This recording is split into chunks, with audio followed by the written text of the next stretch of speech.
E a gente vai conversar agora com o secretário nacional de Proteção e Defesa Civil, Coronel Alexandre Lucas, que está em Belo Horizonte para avaliar também os estragos causados pelas chuvas. Oi, Coronel, bom dia, bem-vindo aqui ao Super N, obrigada por falar conosco. Bom dia, eu que agradeço a oportunidade e o espaço. Bem, Coronel, queria começar falando a respeito de uma reunião que houve em Betim, até para ilustrar, né, o pedido de socorro de algumas cidades, pedidos que estão sendo feitos ao governo federal, e Betim foi uma dessas cidades que pediu ajuda por conta, né, de algumas obras que precisam ser feitas e também por conta dos estragos causados pelas chuvas.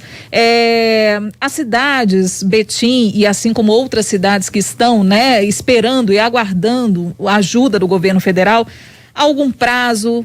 O que o senhor pode dizer a essas cidades, aos prefeitos e à população, Coronel? Olha, é muito importante essa pergunta.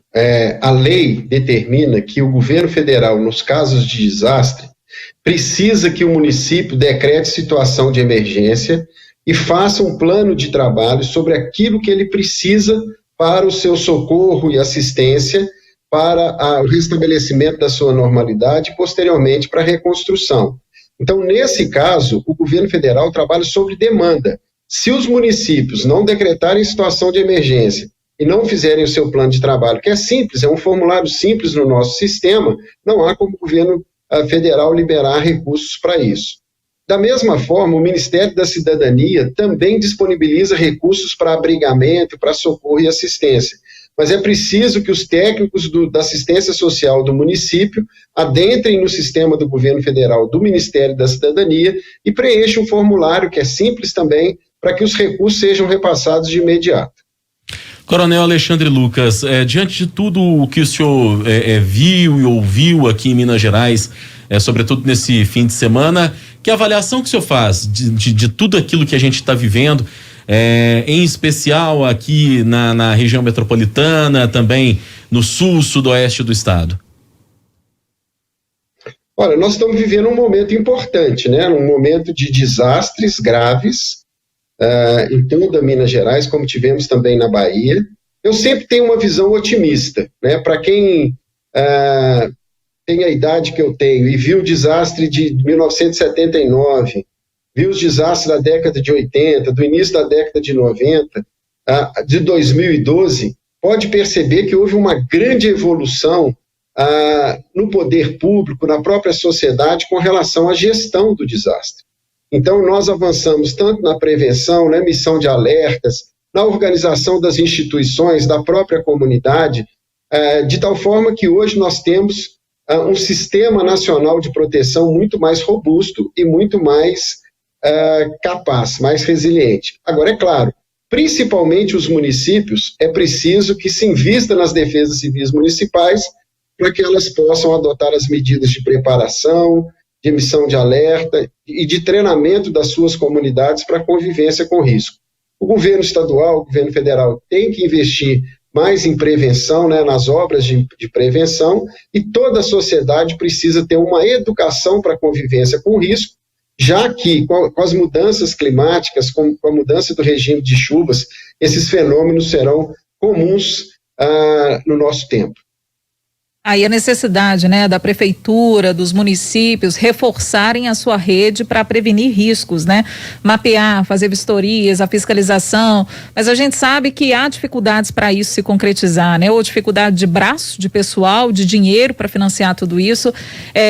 Eu queria que o senhor falasse a respeito dessa necessidade, mas teoria e desejo nem sempre se resume em prática, né, Coronel? Esse é um momento interessante. O desastre sempre provocou muitas mudanças no nosso sistema, né? A gente sempre aperfeiçoa as instituições, aperfeiçoa a própria sociedade quando tem os desastres. Isso aconteceu depois de Brumadinho, nós tivemos grandes avanços na legislação, nos comportamentos das empresas, da própria sociedade. Basta olhar essa barragem de Pará de Minas, como que os instrumentos de alerta, de alarme, de evacuação, eles estão muito mais eficientes do que antes de Brumadinho, né? Então, como eu disse, eu sou sempre muito otimista. Nem tudo nem tudo que uma defesa civil municipal precisa fazer custa dinheiro. Basta olhar que muitos comportamentos da Defesa Civil de Belo Horizonte, por exemplo, são comportamentos de gestão de processos, como, por exemplo, fechar a Avenida Tereza Cristina na iminência de uma inundação. Quanto custa isso?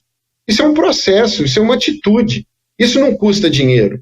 Então, se houver um mapeamento de risco, se houver um monitoramento do risco, e se houver atitudes para evitar a exposição de pessoas, isso não custa dinheiro e toda a prefeitura pode fazer. Mas é claro, é preciso também a gente desafiar o Congresso Nacional para que coloque dinheiro nos orçamentos da Defesa Civil e dos órgãos de prevenção, para que a gente tenha recursos para contenção de encostas, para a construção de bacias de contenção, para evitar os grandes incêndios. No fim das contas, todos nós somos responsáveis e todos nós temos alguma contribuição a dar na prevenção e na gestão de riscos. Coronel, o senhor falou agora há pouco da barragem de Pará de Minas, a barragem da usina Carioca, talvez neste momento a situação em Minas Gerais que mais inspire cuidados e risco, pelo menos por aquilo que a gente tem acompanhado. Eu queria até saber do senhor, o senhor tem informações da situação de momento lá? Ontem à noite teve aquele alerta, né, vídeos que circularam pela rede social do prefeito de Pará de Minas, também do representante da Defesa Civil Estadual, de homens do Corpo de Bombeiros retirando pessoas de áreas de risco na eventualidade de um rompimento da barragem dessa usina lá em Pará de Minas. Neste momento, o senhor tem informação de como é que está a situação lá? Olha, o que nós temos acompanhado é que continua o monitoramento, trata-se ainda de um local de bastante risco. Todas as ações que foram tomadas dentro da técnica de mitigação do risco, de tirar as pessoas da exposição, animais, né? Então, isso já é a demonstração de uma grande evolução de Brumadinho para cá. Todas as ações tomadas para essa barragem e inclusive para aquele dique de Itabirito mostram que nós evoluímos nas questões de prevenção e de gestão do risco. Inspira cuidado, eu só queria discordar de você no sentido de que seja aquele o lugar mais preocupante. Não é. Todo o estado é muito preocupante. Mortes por deslizamento, nós já registramos em Guanhães hoje. A gente não pode ter isso, as pessoas precisam sair das áreas de risco. A autoproteção é a principal ação de prevenção nesse momento, e uma morte que acontece em qualquer cidade, em qualquer lugar de Minas Gerais e do Brasil, para nós é um sentimento de fracasso, de tristeza e de profunda angústia. Ô Coronel, sobre a barragem ainda lá de Pará de Minas, procede a informação de que se ela vier a se romper, algumas comunidades rurais podem ser totalmente inundadas, para não falar no português direto, varridas do mapa, se isso realmente ocorrer. O senhor tem essa informação? Nós temos técnicos da Agência Nacional de Mineração, temos técnicos da Agência Nacional de Águas, temos técnicos da Defesa Civil do Estado, técnicos da própria empresa, que já desenharam, né? Isso é legal, todo o local da mancha de inundação. E é claro que um rompimento de uma barragem dessa forma, ela vai causar estragos, principalmente ambientais. Se as pessoas forem todas tiradas, como recomenda a boa prática agora, e como tem sido feito pelo esforço da Prefeitura, do Governo do Estado, dos bombeiros, da Defesa Civil Estadual, da própria comunidade, se nós tirarmos todas as pessoas, o desastre vai ser apenas material e ambiental. Mas, logicamente, que nós vamos ter grandes danos ambientais e materiais na região. O senhor pretende visitar Capitólio ou já visitou, e como que a secretaria, né, tem visto esse desastre e até mesmo na tentativa de prevenir, né, novos episódios assim? O secretário, o que o senhor tem a dizer? Olha, nós não tivemos condição de ir a Capitólio por causa da própria chuva, não tinha teto para decolagem nem de aeronave, nem de helicóptero, nem de avião, e infelizmente nós não tivemos condição de ir em tempo oportuno. Nesse momento a nossa atenção é para essas áreas que precisam de socorro, de assistência e de recursos. Temos dito ao Estado, aos municípios, que todo o governo federal, por ordem do presidente Jair Bolsonaro e do ministro Rogério Marinho, está à disposição com Forças Armadas, com o Ministério da Cidadania, com o Ministério dos Direitos Humanos da Mulher, com o Ministério da Saúde, com o Ministério da Justiça, através da Força Nacional de Segurança Pública, com todos os órgãos do governo federal. E esse é o motivo de eu estar em Minas Gerais, é para daqui captar as demandas, passar a Brasília, para que todos os recursos sejam colocados à disposição do povo de Minas Gerais e da região Sudeste. Ô, Coronel, a gente falou aqui em barragem, né? E mais cedo a gente até falava que nós temos aqui em Minas Gerais já a triste experiência do rompimento de barragens de rejeito de mineração. Né? Foi o que aconteceu em Mariana, foi o que aconteceu em Brumadinho, e agora tem esse risco lá da situação de Pará de Minas, que é uma barragem de água, né? Não é de rejeito de mineração, lá é uma usina hidrelétrica, por aquilo que a gente sabe. Quais são as diferenças nesse caso, do ponto de vista até de impactos que podem ser causados entre o rompimento de uma barragem de rejeito de mineração, que é lama, a priori, né, muita lama que desce, e o rompimento de uma barragem como essa lá em Pará de Minas? Sob o ponto de vista técnico da gestão do risco, ela é parecida, porque o que a gente precisa é mitigar o risco, evitar os danos materiais, os danos humanos, principalmente os humanos.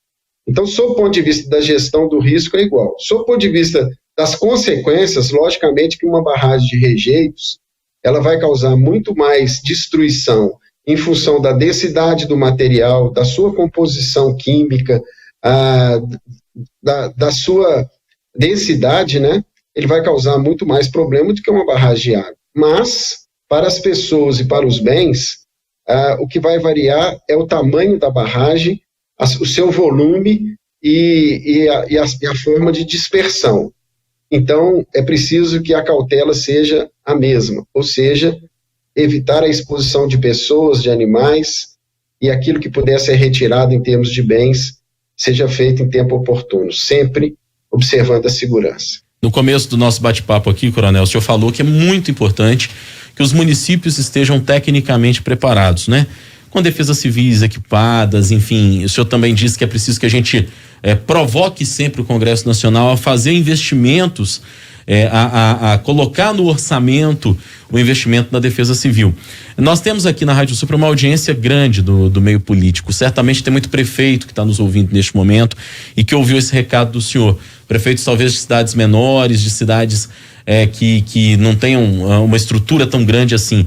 Queria que o senhor retomasse isso para a gente, para que o senhor explicasse para o prefeito ou para o gestor público municipal, alguém da Secretaria de Infraestrutura que eventualmente esteja nos ouvindo, como é que deve fazer? Olha, minha cidade está correndo risco, eu estou preocupado, eu estou com medo, ou já aconteceu alguma coisa. Como é que essa pessoa, esse gestor deve proceder efetivamente para tentar, inclusive, a infraestrutura federal, os recursos federais? É bom que a gente retome e preste serviço para aquele gestor que está nos ouvindo. Olha, essa pergunta, o senhor dava um programa inteiro. É importante a gente lembrar que defesa civil são 5 fases: prevenção, mitigação, preparação, são antes do desastre. Resposta e recuperação depois do desastre. Nesse momento, nós já estamos na fase de resposta e de recuperação. Então, já aconteceu o desastre. O mais importante é que antes disso, as defesas civis sejam organizadas e capacitadas. Para isso, o governo federal, através da Secretaria Nacional de Proteção e Defesa Civil, disponibilizou na Escola Nacional de Administração Pública, ENAP, um curso, cursos básicos de defesa civil e de como obter recursos. Então, basta digitar no Google, qualquer brasileiro pode fazer esse curso, é gratuito e online. Basta digitar no Google, em qualquer outro buscador, ENAP, E-N-A-P, Defesa Civil.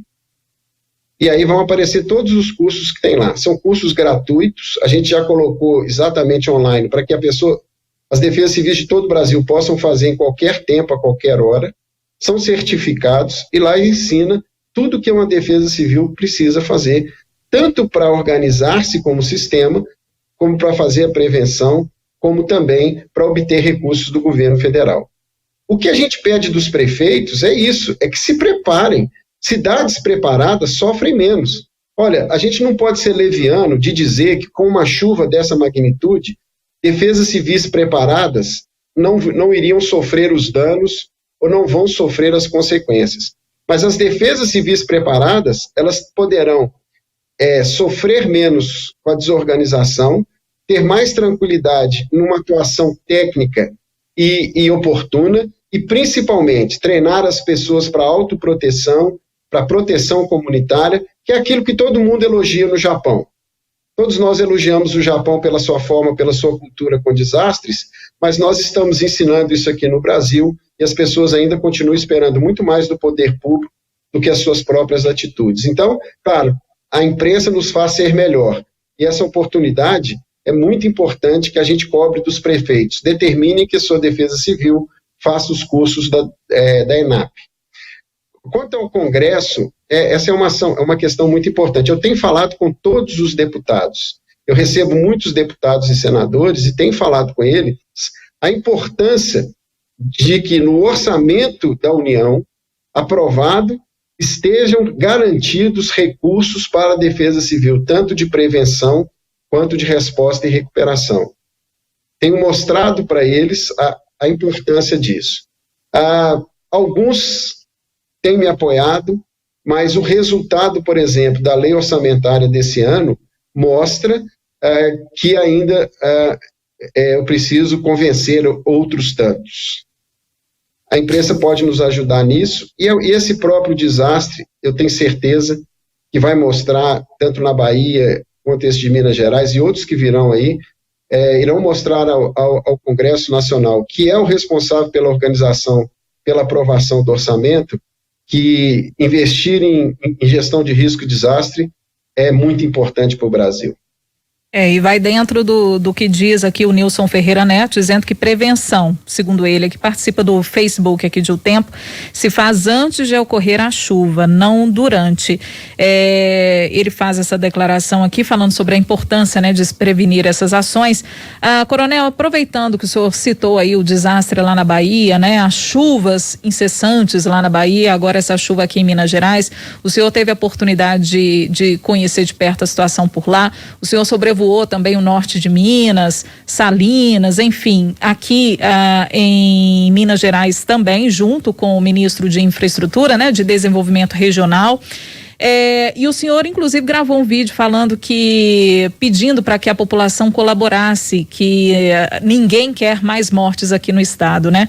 Gostaria de falar, ou que o senhor falasse, de que forma que a população pode colaborar para evitar que o desastre seja ainda maior. A gente falou sobre o poder público, a gente falou sobre os deputados, os governantes, sobre o meio político, e a população, como ela pode colaborar? A população é a que mais pode colaborar. Todas as pessoas que moram em áreas de risco, principalmente encostas, deslizamento de encostas, é o desastre que mais mata no Brasil. Deslizamento de encostas. E as pessoas sabem que moram em área de risco. Elas sabem que aquele lugar é perigoso. Às vezes, por falta de opção, elas estão ali. A gente entende isso. Mas o que elas podem ajudar?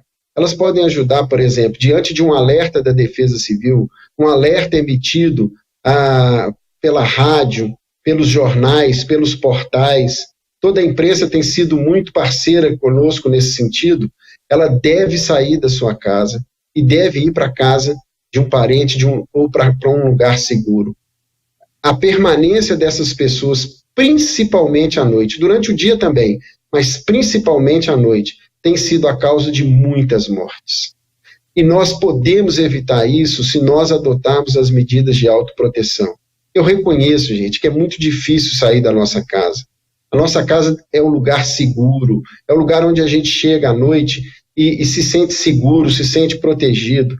Eu entendo isso, mas a vida me mostrou, com 20 anos de defesa civil, que muitas mortes poderiam ser adotadas se nós tivéssemos, inclusive, uma organização na comunidade, como tem no Japão, de que as pessoas, por solidariedade, recebessem esses que estão em área mais crítica para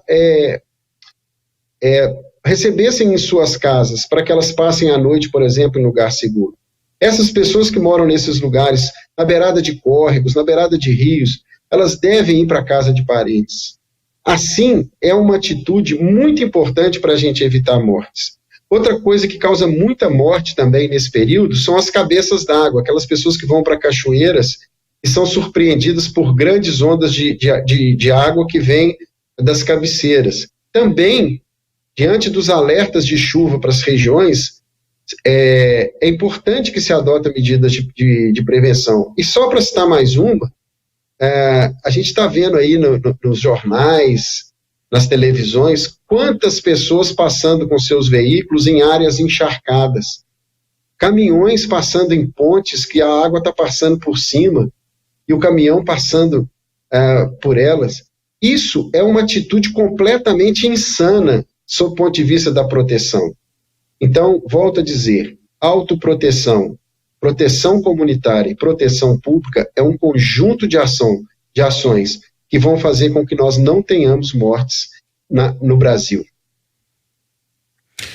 Muito bem, esse recado muito importante do Coronel Alexandre Lucas, secretário nacional de Proteção e Defesa Civil, nos falando como a gente também pode fazer para se proteger, qual é o papel que nós podemos fazer para além de cobrar do poder público, que é evidente que a gente tem que cobrar e cobrar sempre. Coronel, muito obrigado pela disponibilidade de nos atender. A gente imagina a agenda do senhor agora, a loucura que está com tudo isso que está acontecendo aqui em Minas. Coronel Alexandre Lucas, para quem não se lembra dele, ele é mineiro, ele foi o coordenador da Defesa Civil de Belo Horizonte por muito tempo, e hoje está lá em Brasília com um trabalho que a gente valoriza, inclusive, porque nós o conhecemos de longa data aqui em Minas Gerais.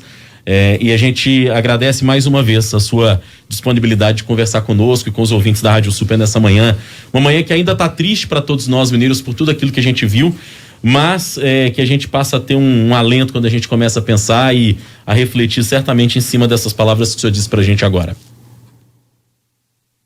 Bom, eu que agradeço essa oportunidade, esse espaço. O Grupo Tempo tem sido parceiro nisso, né? Agradeço a rádio.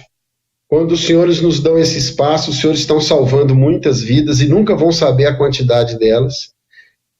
Parabéns pelo trabalho, pela sensibilidade, pela responsabilidade social, e que Deus abençoe a rádio e todo o Grupo Tempo, porque os senhores têm feito um grande trabalho em Minas Gerais.